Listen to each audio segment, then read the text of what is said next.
Peace, family. Welcome to the Omo Show. I'm Omo, the Afrocentric creatress, here to raise the vibrations of the entire Black nation. And because today's Tuesday, usually I come to y'all with a Real Talk Tuesdays video, just talking about something that's just real talk. So today I decided to tell y'all about why the father of my child would not be involved in the child's life nor my life. Unfortunately so, of course. And just talk about what it's like being a single pregnant woman, single mom. I can't really say what it's like being a single mom yet because I'm only pregnant, but this is just my experience. And you know, many times people don't like to outwardly talk about areas that where they lacked or where they didn't come out successful in the end, or where they know that they possibly made mistakes. But the reason that I'm telling y'all all this truthful information about what's been going on is because I see that it really is helping women around me, men too, but really I'm here to engage with women. I'm here to empower women because I am a woman, and my experiences are based on being a Black woman. And Black women, particularly to me, need the most uplift out of everyone within the Black community. Because if the Black woman isn't uplifted, neither is her man nor her child. But as we move forward, let's go.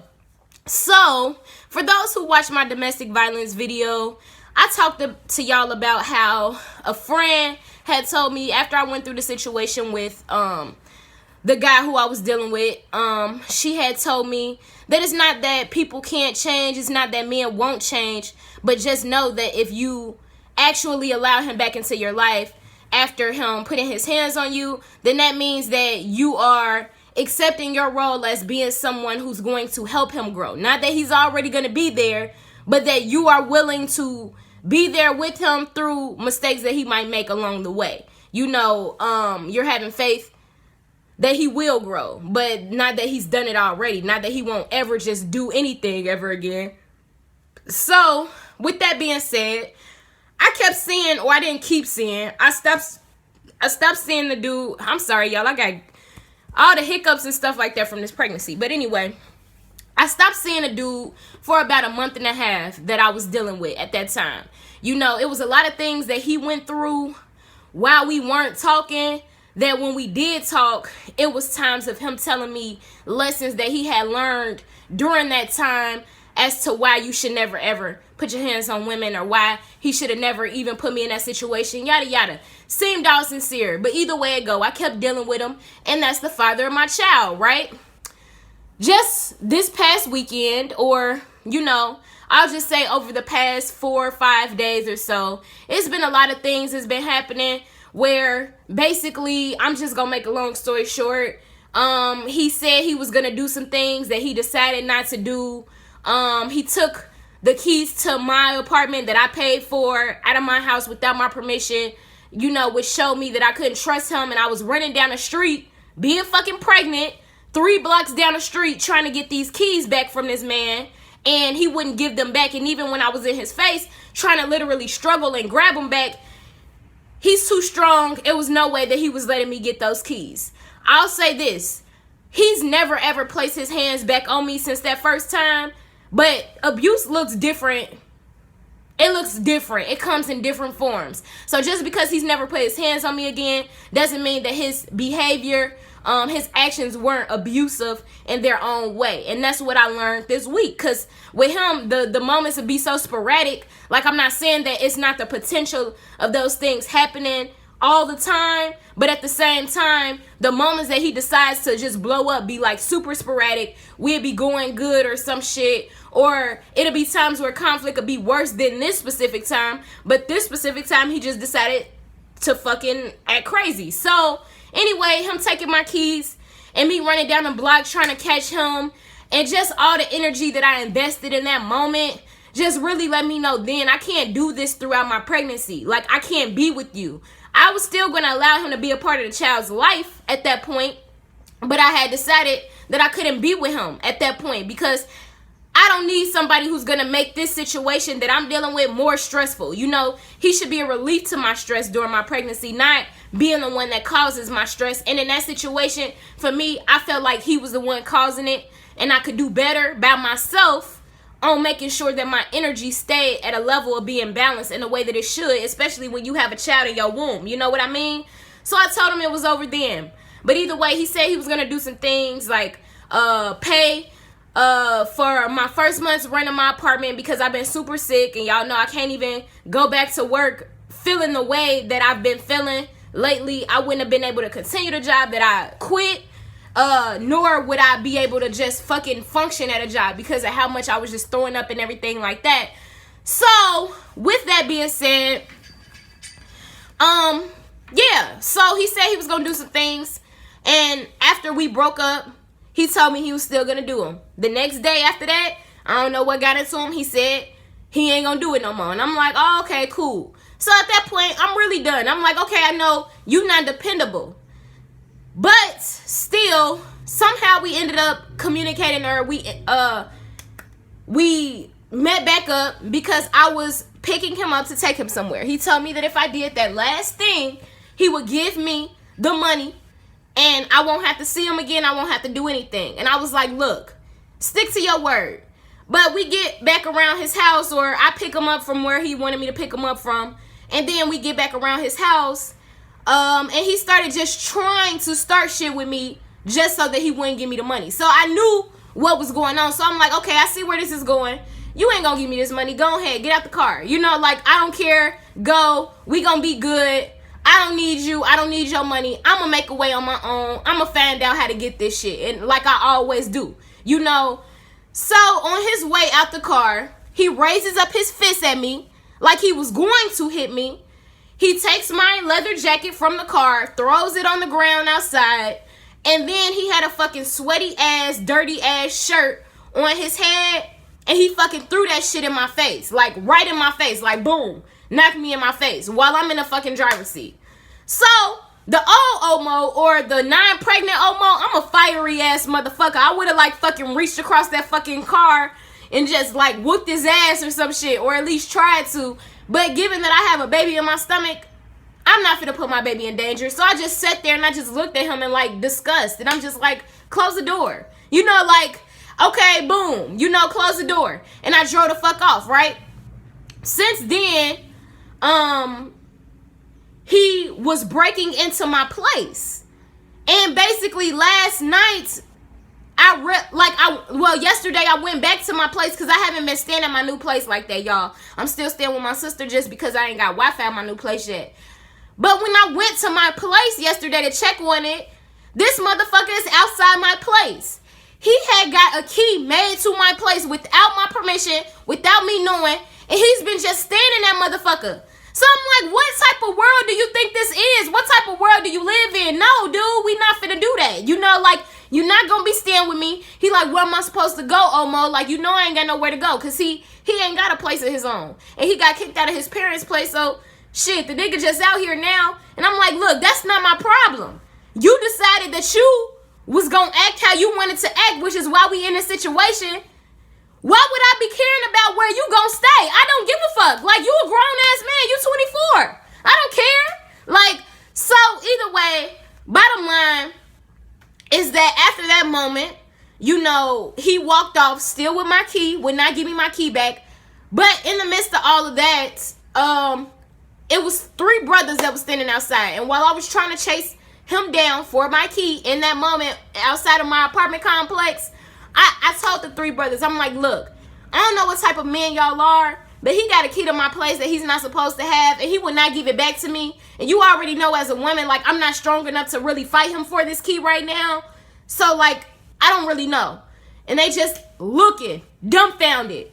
Call the police. I'm like, I did that already. They don't do shit. And let me tell you, with him, I never wanted to call the police. I never wanted it to take it that far, because why would I want to call the police on my black brothers or even my black sisters when I already know the popos don't make no life better for us? It ain't like they really fucking solve problems. They don't. They just fucking make more problems, if anything. But in this situation, all these things kept happening. So I'm like, something gonna have to go on foul, you know, because at the end of the day, if something happened to me, somebody gonna have to know about it. And the popos, I don't need them looking stupid like, oh, well, she never came in to say anything. You understand? So regardless, the popos didn't even show up yesterday. That's just a sad note.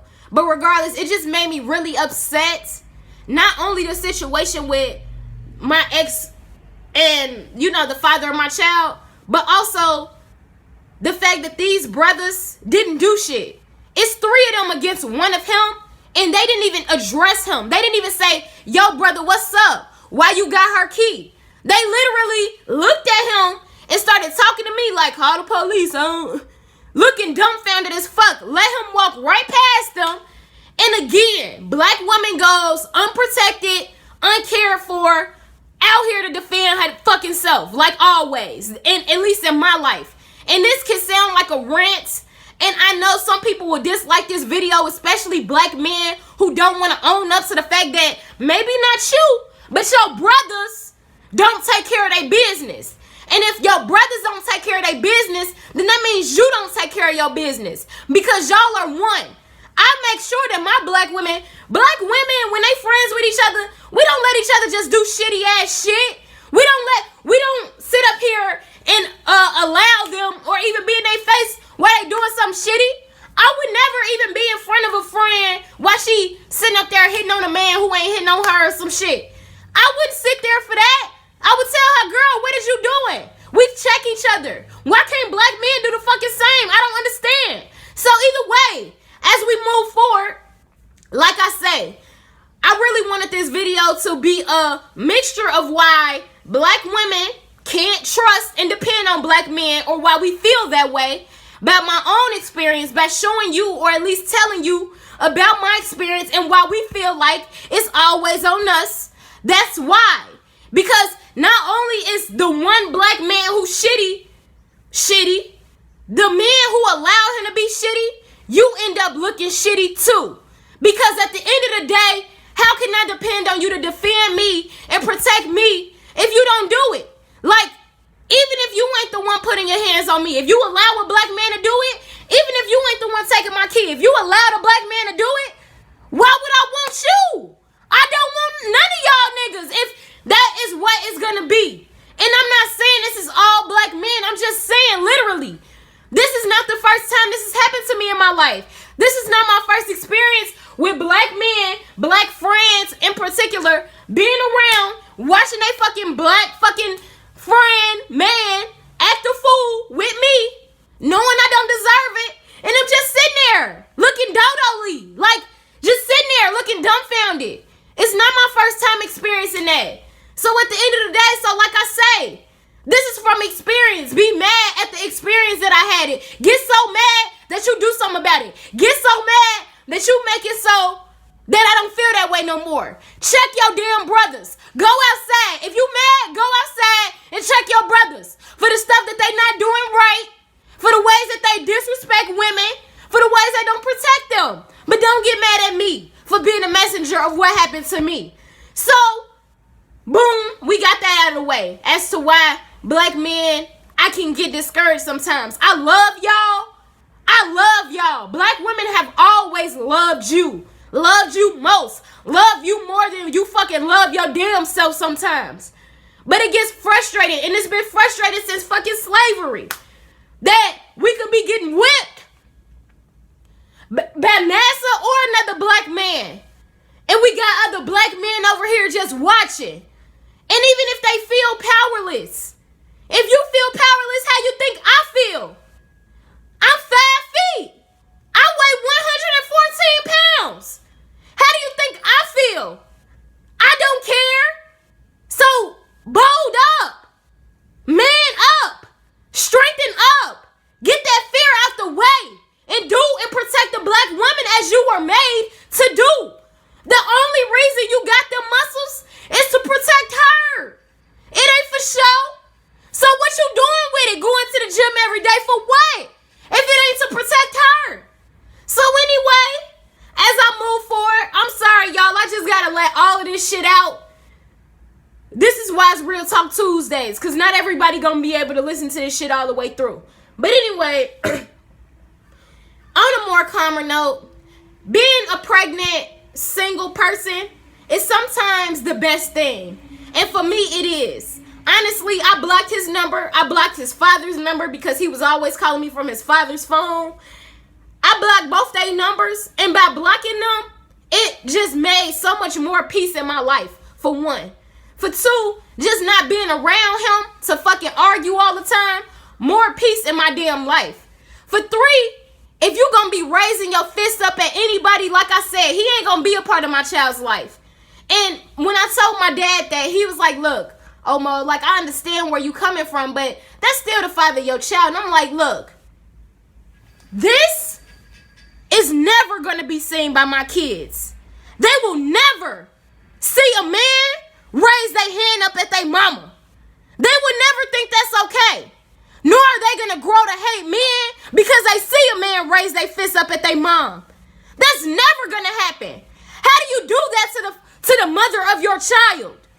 And then let alone when a child is born, I ain't gonna take no chances on waiting to see if he gonna improve or if he gonna do it in front of my kids. No, you won't. I will not traumatize my kids. It ain't about the man. People always want to make it seem like, oh, it's the man's right to see his child. No. If you didn't do what you were supposed to do right, in order to see your child, you won't see your child. And that's that. I'm not a retaliator. I promise you. I don't retaliate. I'm not about revenge. I'm not about grudges. That is not what I was placed on this earth to do. I was placed here to love. But at the end of the fucking day, if you cannot show love and respect to the mother of your child, to your own mama, you ain't gonna do it to your kids. It ain't no way. I'm sorry. I'm not that stupid. So, it's not gonna happen. And people don't realize why you sitting up here saying, well, he gotta see the baby because, you know, that's still his child. Whole time, by his half-ass effort, the child not getting what they fucking need. Because he still ain't the best man. He didn't make himself good enough to see the damn child. So now the child has this settling ass man to call a fucking father. No, it's not gonna happen. My child deserves the best. I don't care, yeah. I got a baby out this man. I'm thankful because I got this new life inside of me. My womb is right here.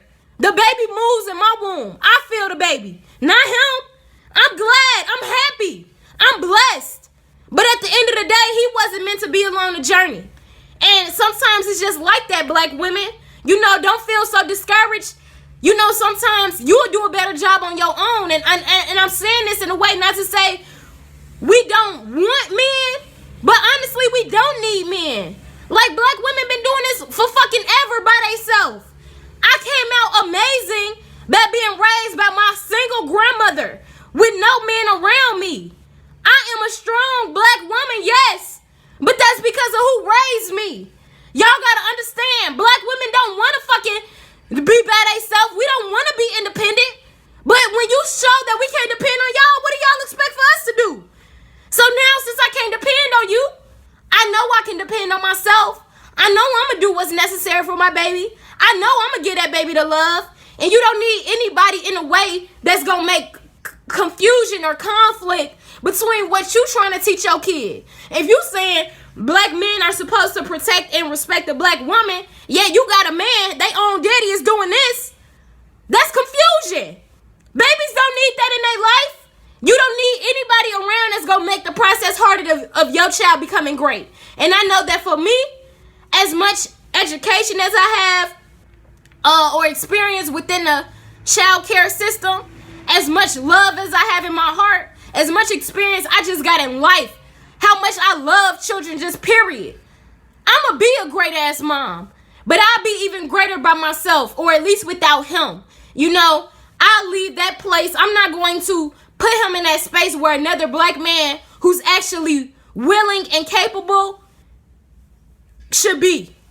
So don't settle, black women, and don't feel discouraged when your black man or the father of your child ain't there, or he ain't doing what he's supposed to, and now y'all ain't together. Sometimes it's best that way. God removes the energy that is dead during new beginnings. You don't need to bring no dead ass energy into new beginnings. It's dead. And some women, as fucking amazing as it will be to share this experience with a man, to share it with the father of my child. Like yesterday, I went to my first doctor's appointment by myself. And yeah, I felt a little sad. But at the same time, it's something to be learned from that. I don't know what yet. But at the same time, God is showing me that I'm capable. God God is showing me that I am strong, that I'm beautiful, because I already know I wouldn't go through anything that I couldn't handle. So we got this. You just gonna feel like a survivor, like a conqueror, like way more victorious in the end. Just because you made the necessary decisions and you didn't allow unneeded energy into your life that could affect the baby, you know, in a negative way. So I know this video went in all different types of directions because I was speaking on this particular story, but I wanted to get to the point of black single mothers / black single pregnant women. You good. We are good. First off, that won't be the last man to ever fucking come into your life. Second, enjoy this time with your baby, because that's all it's about. For real, mama, womb, baby is in you. It wasn't until recently that men even got involved into children's lives, to be honest, especially in a starter years, you know, and especially if there wasn't a boy, because when a boy got like 4, they'll go play fucking sports with him or some shit. But for real, black women, you've been doing this, G. You know what you doing. So don't feel discouraged. Yes, it would be amazing to have somebody there, but just know this may not be your only child. And even if it is, you gonna have other experiences. You gonna have love. That experience itself, you didn't deserve. That's why God took you away from it. I've been praying over the past 2 months since I've been pregnant for God to give me what me and my child was deserving of. And what I realized is that a lot of things have been eliminated out of my life because of what I've prayed for, what we are deserving of. Not what we want, but what are we deserving of? So I know that I deserve better than that. It was just a matter of time that shit was going to be over. So I'm glad that God just got that out the way when God felt like it was best, you know? So I'm going to just end this video here. I'm glad that y'all who are continuing to watch actually listened. Thank you for watching. Comment. For real, I want to know y'all own stories. You know, whether you be a black man or a black woman. I want to know y'all perspectives on this. You know, like if you like it, subscribe. You know, if you feel like this might be a channel you might be into. Because I'm all about empowerment, but I'm about realness. I'm about getting to empowerment by being real. You know, so yeah, other than that, y'all, share this video if you feel like other people might benefit from it. And I love y'all. And we just gonna end on that, you know? Peace, love, black power all day, every day. Ain't no other way. You feel me? Like, for real. It ain't no other way. Black power all day, every day. Ain't no other way. You ain't gotta be in a unit to know you powerful. You understand? But you are. Just know you are. You can do anything, women. You can do anything. I promise you. We prove time and time again that we can do anything. So believe in yourself. You know, take the time with your baby. Enjoy yourself. Take a bath. You know, do some meditation. Do what you need to do. You know, make this experience beautiful for you. Eliminate everything that makes the experience ugly. Okay? Love you. Peace.